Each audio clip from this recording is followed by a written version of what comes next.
Good morning, students. Welcome back to our physics classes. I believe all of you are keeping well. I'm also fine here.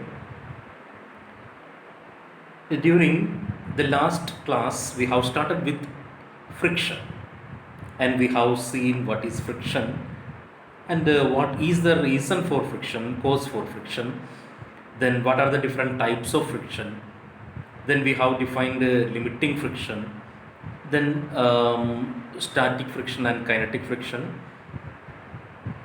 All these basics regarding friction we have explained, and we have stopped with the frictional force existing when an object is placed in an inclined plane. So when object is or a body is placed in an inclined plane, what is the frictional force acting there, and a coefficient of friction, static friction, coefficient of limiting friction, or coefficient of kinetic friction. All these matters we have discussed in the last class. So here today we are trying to explain, or we are going to explain the cases of an object or a body which is moving along an inclined plane, which is a rough surface along which an object is sliding down and it is sliding up. These conditions we are going to discuss now. And when the object is sliding down, there are two possibilities. One that we have already seen in the last class: when you are increasing the angle of inclination, you can move it down without exerting any external force, any extra force. If you are increasing the angle of inclination to angle of repose, then it will slide down without the help of any extra force. Otherwise, if the inclination remains constant, if you are applying a force in the downward direction, it will move down. Or if you are exerting a force in the upward direction, it will slide up. Anyhow, since it is a rough inclined plane, you will experience a frictional force there. So what is the frictional force and what are the components of force existing there? All these matters we are going to discuss now. And remember, for discussing all these matters, we are again we are going back to our free body diagram analysis. Means in free body diagram, we have expressed each and every part of a connected system and express all the forces acting on it with the magnitude and direction in terms of vectors. So here also that methodology we are using here, but we are trying to, or we are going to explain the friction and friction force existing in these different conditions. So one by one we are taking all these matters. Remember, we are taking too much mathematical steps here, trigonometric steps here. That only we are doing here. Only the physics concept is friction and others are mathematical steps. Only simple steps are there, trigonometric steps are there, simple arithmetic only. Okay, so we will see that. Okay, so the first case, condition is motion. The body moves down due to its own weight. Body moves down due to its own weight. For that, consider a block of mass m placed along a rough inclined plane with an angle of inclination theta. A rough inclined plane, you can see in the diagram, we can have a rough inclined plane making an angle of inclination theta where the object is placed of mass m, and it is moving down with an acceleration a.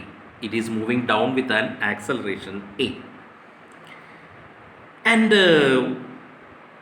if it is moving down with an acceleration a, that is when the angle of inclination of the plane theta is greater than angle of repose.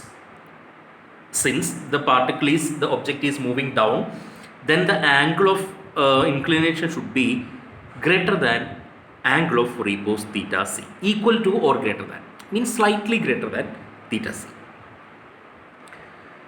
So what are the forces acting on that block of mass M? That is given in the next diagram. See, obviously its weight mg is acting vertically downward direction, which makes an angle theta with the inclined plane. So this theta, it is normal mg cos theta is acting normal to the inclination, and its reactional force R is acting in the opposite direction. And this mg can split into two components, mg cos theta, as I told you, mg sin theta is acting in the along the inclined plane, and ma is the net force acting on it, which is also along the inclined plane in the downward direction. So here we have expressed all the forces with their directions in the diagram. Okay, now you can write down the equations. Considering the equilibrium of the body normal to and along the plane. Suppose it is just slide to move. It just slide to move means, since at that moment also we can consider that block is under equilibrium. So at equilibrium, what will happen there? That is the question. So the equations there, mg sin theta minus fk is equal to ma. Mg sin theta minus fk is equal to ma. What is fk there? Fk is the kinetic frictional force acting in the upward direction. See here, fk is component there, that fk component is acting in the upward direction. Fk component is acting in the upward direction, and mg sin theta and ma is acting in the downward direction. So we can say that ma plus mg sin theta equal to fk, and r minus mg cos theta equal to 0. That is r upward direction, mg cos theta downward direction. As a result, there is no net force acting in the direction normal to the inclined plane. So r minus mg cos theta equal to 0. Okay, so these are the two equations we have started with. Mg sin theta minus fk is equal to ma, and r minus mg cos theta equal to 0. So from this equation, r is equal to mg cos theta, and fk is equal to mu k into r, that we have already got that equation. So mu k into r is mg cos theta. So from the first equation you can write mg sin theta minus fk is equal to ma, so that fk you can replace by mu k into mg cos theta. This equation you can use here. So common factors you can cancel, m get cancelled. So a is equal to g sin theta minus mu k into g cos theta. So g sin theta equal to mu k into g cos theta, or mu k is equal to g sin theta divided by g cos theta. G and g get cancelled, sin theta by cos theta will come, that is equal to tan theta. Did you get that? So with what acceleration the particle is sliding down due to its own weight, that acceleration is given by a is equal to g sin theta minus mu k into g cos theta. Remember, this is the method that you are following the other conditions also, other situations also, or other cases also. What? First of all, you have to define what is the case. Then express the forces acting on it in magnitude and direction with the help of vectors.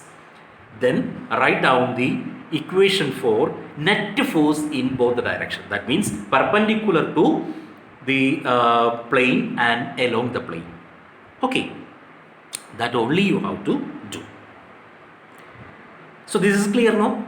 So here it is a simplest case, which means no external force is acting. It is moving down due to the weight component of its weight only. Which component is acting there for movement? That is mg sin theta component, which is acting along the inclined plane in the downward direction. That helps the body to slide down. Okay, no external force is acting. So this is the first case when the body is moving along the inclination due to its own weight. Okay. Okay, here the first case we have explained, in which the body is sliding down through an inclined plane due to its own weight, which means the angle of inclination is slightly greater or equal or slightly greater than the angle of repose. Now, angle of inclination is less than the angle of repose. Now it is clear that the body will not move down by its own. So what to do? You have to apply a force. Then which are the forces acting there and which components acting along the inclined plane, or which components are acting in a direction normal to the inclined plane, and which components are supporting the motion? All these matters we have to see. We have to find out what is the force with which it is moving down and what is the acceleration, and all these matters we have to discuss now. So we can go for the second case where angle of inclination is less than the angle of repose and the body is sliding down with the help of an applied force. Okay.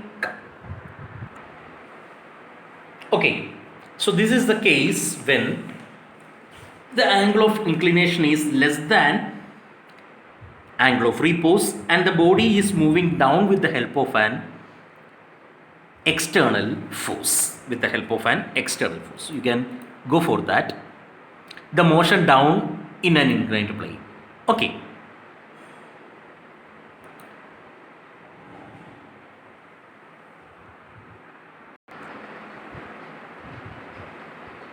Okay, so this is the second case when the body is sliding down with the help of an external force F. So from the diagram it is clear the force F is acting on the block M, making an angle alpha with the inclined plane. So this is the force F, and it has two components: F cos alpha along the inclined plane, F sin alpha normal to the inclined plane. Okay, again mg is acting vertically downwards and its component mg sin theta is acting along the inclined plane, mg cos theta is acting normal to the inclined plane, and frictional force Fs, static frictional force, is acting in the upward force, and as a result it is moving down with an acceleration a. Ma is the acceleration acting in the downward direction. So these are the forces, and two angles you have to remember here: theta and alpha. Theta is angle of inclination and alpha is the angle made by the applied force with the inclined plane. Okay, so these are the forces acting. Now we can go for the corresponding equations. Okay, so the equations are: R plus F sin alpha is equal to mg cos theta. R is acting in the direction normal to the inclined plane, and F sin alpha is acting along the same direction, and mg cos theta is acting in the opposite direction. So R plus F sin alpha is equal to mg cos theta. Then which are the forces acting along the direction of inclined plane? That is mg sin theta, and F cos alpha is also acting, and which is equal to Fs, which the force acting in the opposite. See this diagram: R plus F sin alpha, R and F sin alpha is acting in one direction and mg cos theta is acting into the opposite directions. See, R plus F sin alpha is acting in the same direction, mg cos theta is acting in the opposite direction. Okay, then F cos alpha and mg sin theta is acting along the downward direction. Fs is acting in the opposite direction.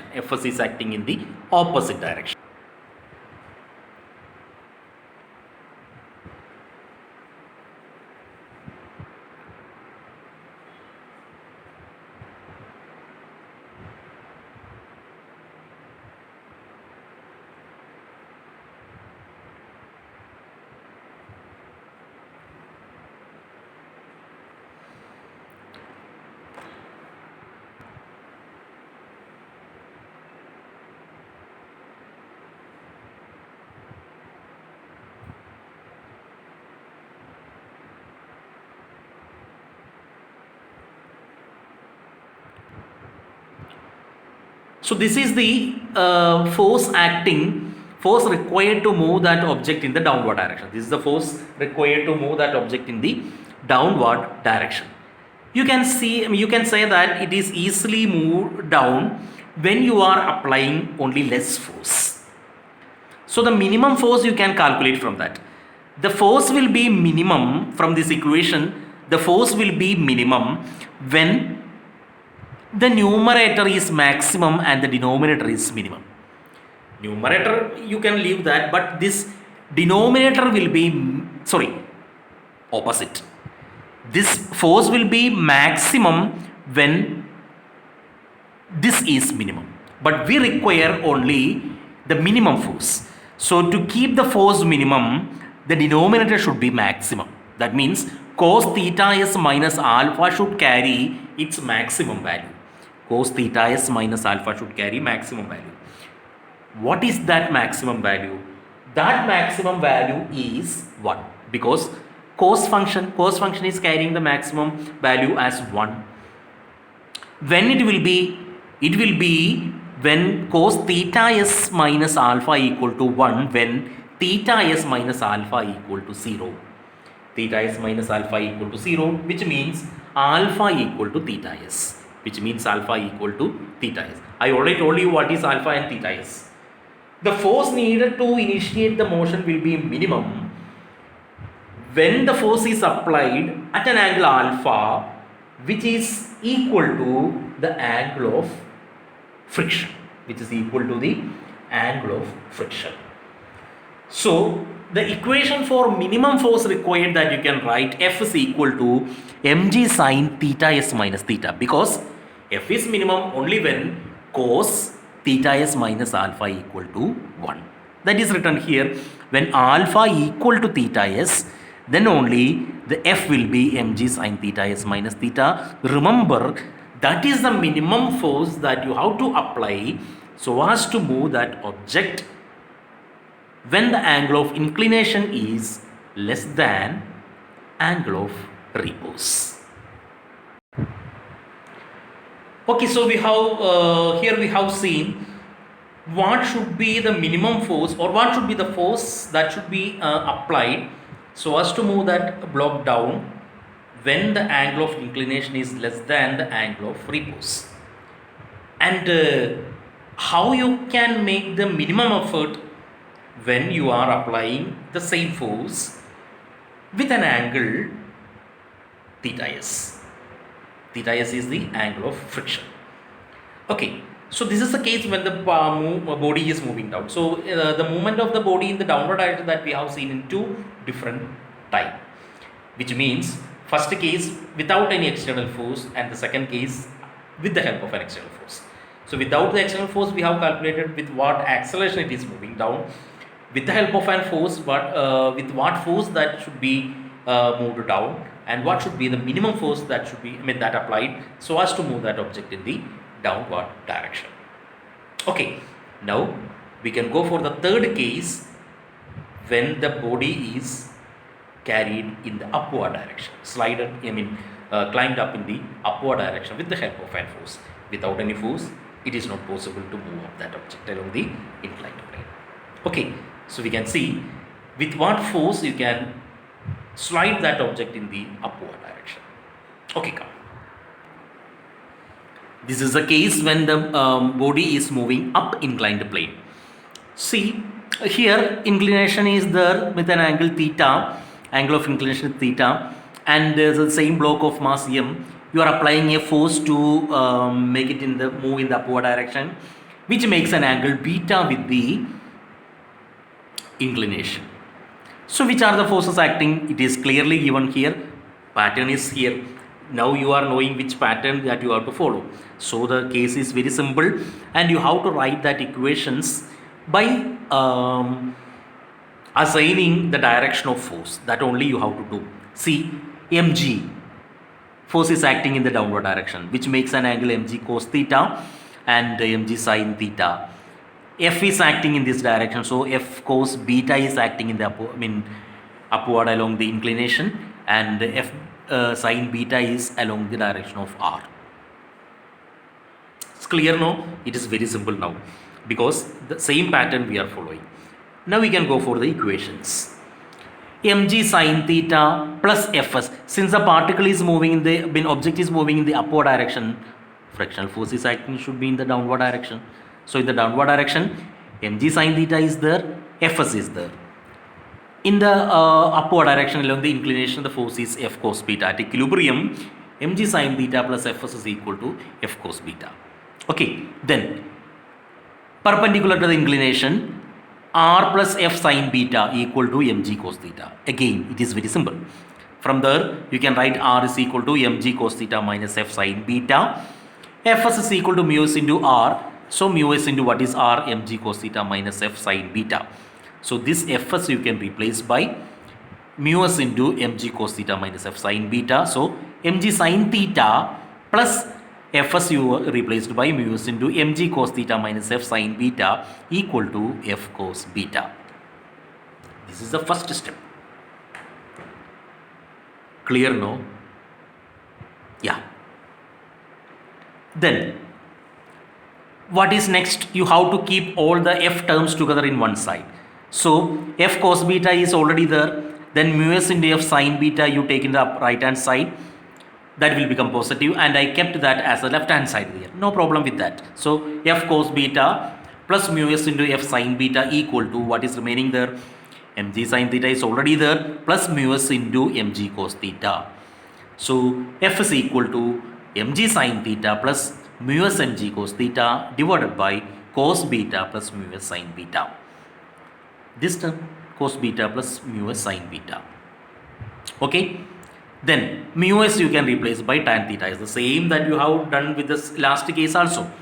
Mu s you have replaced by tan theta s. So F is equal to Mg sin theta plus tan theta s into Mg cos theta divided by cos beta plus tan theta s into sin beta. What is next? That tan theta s you have to write as sin theta s by cos theta s. Then cross multiply. Then common denominator will come on both numerator and denominator as cos theta s. That can be cancelled. That we have done here.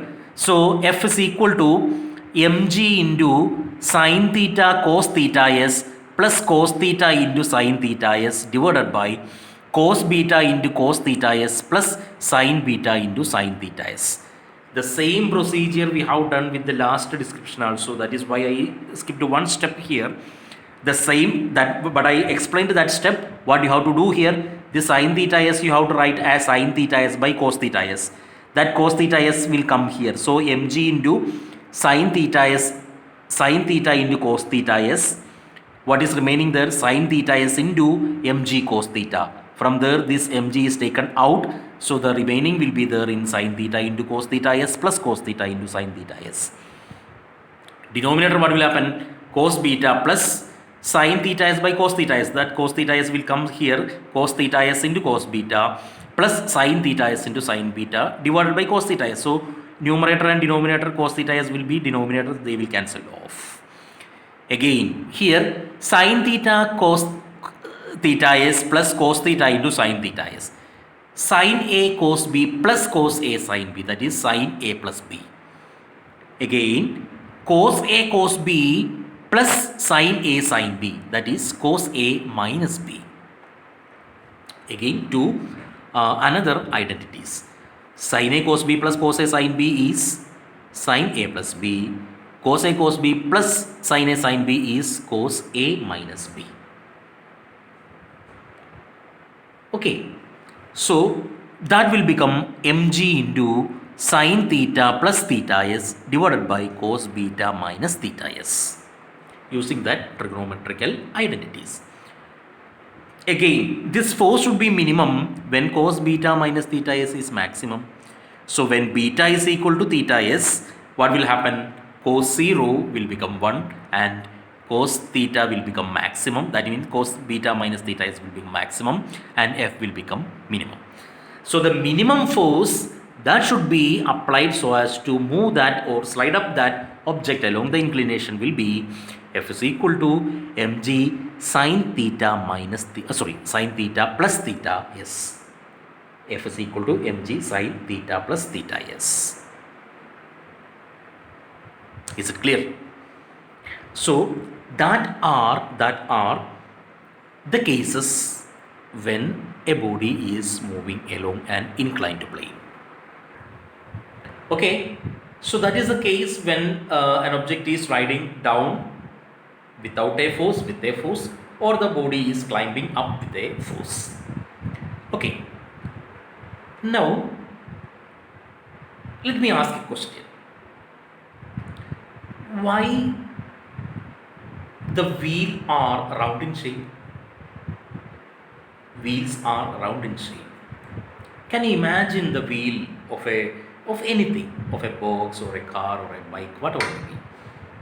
Wherever wheels are used, all the wheels are made in the form of circle, round shape. Why we can't make a wheel in a rectangular shape or a square shape or a triangular shape?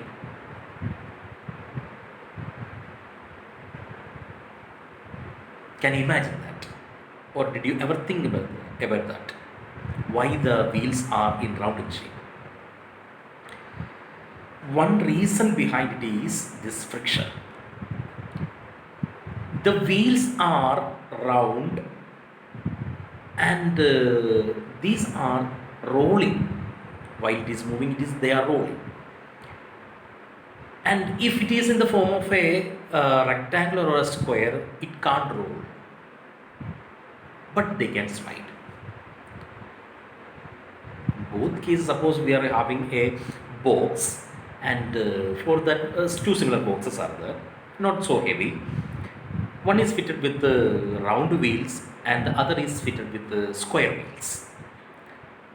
You are sliding it. Both the boxes are you are sliding, or you are pushing or pulling it. Suppose you are pulling it. Which one will be easily movable?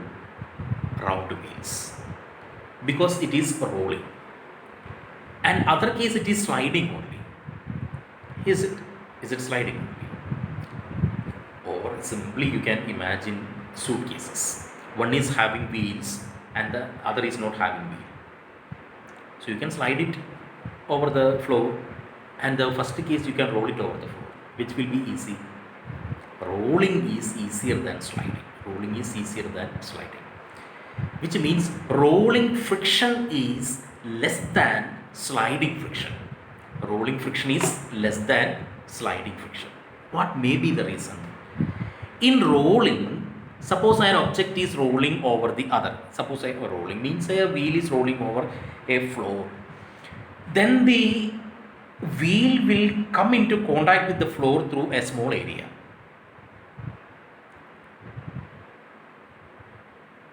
And when it is sliding, the area of contact will be more.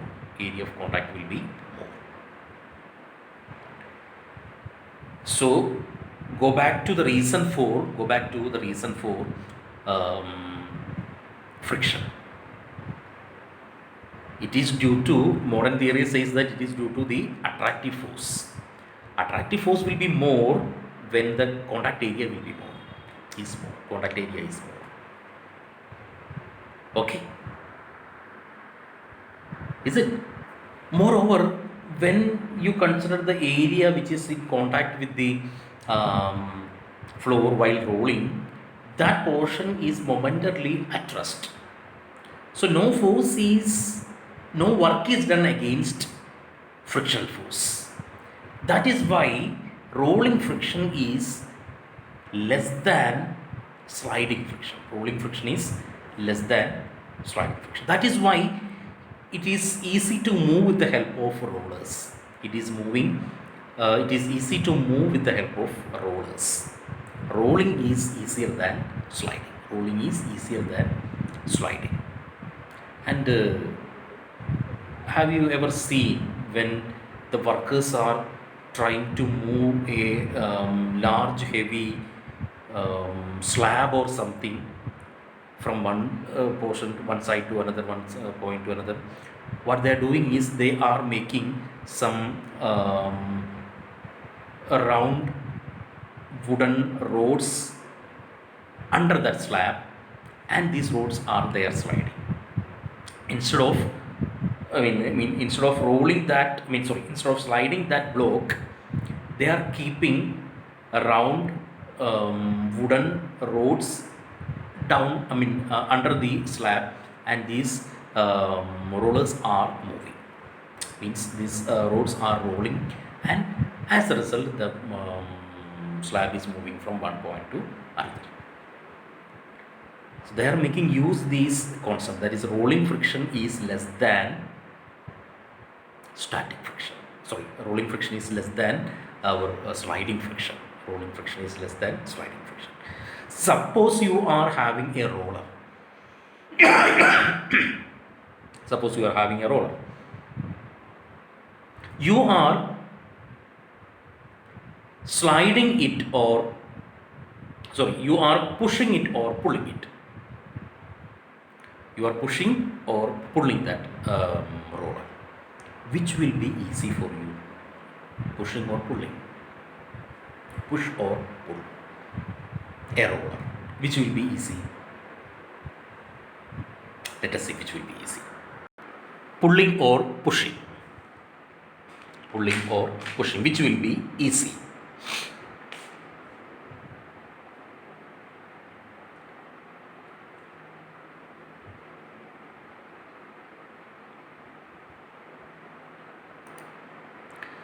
Here we are having a roller, and you are pulling by applying a force. You are pulling that roller with a force F, and it is on the rough surface, and M is its mass, and making an angle theta with the vertical. F is acting with the vertical, making an angle theta. So here on the roller, mg is moving up acting in the downward direction. F is here. F cos theta is acting in the upward direction. R1, the normal reaction, is acting in the upward direction. F sin theta is acting towards the direction of movement, and Fs is acting in the opposite direction. Fs is acting in the let me ask you a question. What is the difference between pushing and pulling with the same force? By pulling, you are applying that force towards your body, and by pushing, you are applying the force away from your body. That is the difference. Pulling and pushing, both you are applying a force, but in pulling, you are applying the force towards your body. In pushing, you are applying the force away from your body. Okay, so I can, here some of you are saying that pushing is easier than pulling. Let us see what is happening there. Anyhow, this is the case when you are pulling the roller with a force F, and this is the forces acting in that condition. See, which are the forces? R1 plus F cos theta equal to mg. No movement at all in the vertical direction. So R1 is equal to mg minus F cos theta. So Fs is equal to mu s into R1. So mu s multiplied by mg minus F cos theta. R1 is mg minus F cos theta. Okay, this is the case when you are pulling that object. You are pulling that object. Now, the same object you are pushing, that means you are applying a force away from your body, and it is moving left direction. Frictional force is acting in the upward direction. So this is F. F cos theta is acting in the downward direction. F sin theta is acting in this direction. R2 is acting in the upward direction. Mg is acting downwards. So R2 is equal to F cos theta. R2 is equal to F cos theta plus mg, because F cos theta and mg are acting in the downward direction. R2 only acting in the upward direction.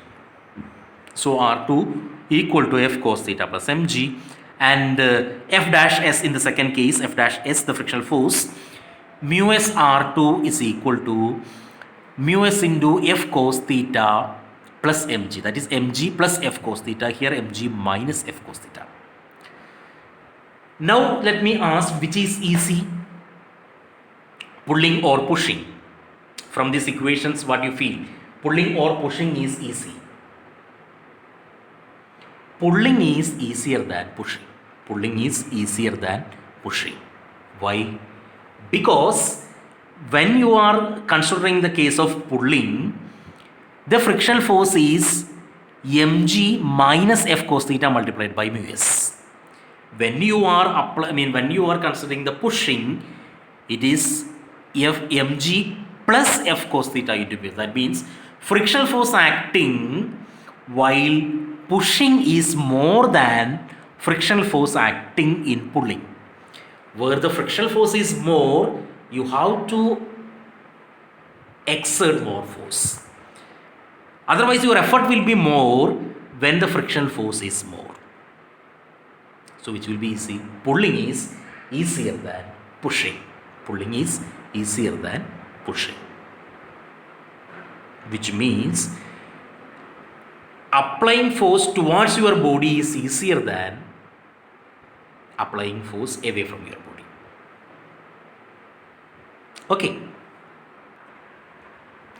Okay, so we have seen different types of friction and frictional force acting in different situations, and finally we have seen pushing or pulling, rolling, as in the case of rolling, pushing or pulling, which is easier. Okay, now when we were talking generally or about or usually about the friction is considered as a necessary evil. Friction is considered as necessary evil. Why it is so called necessary evil?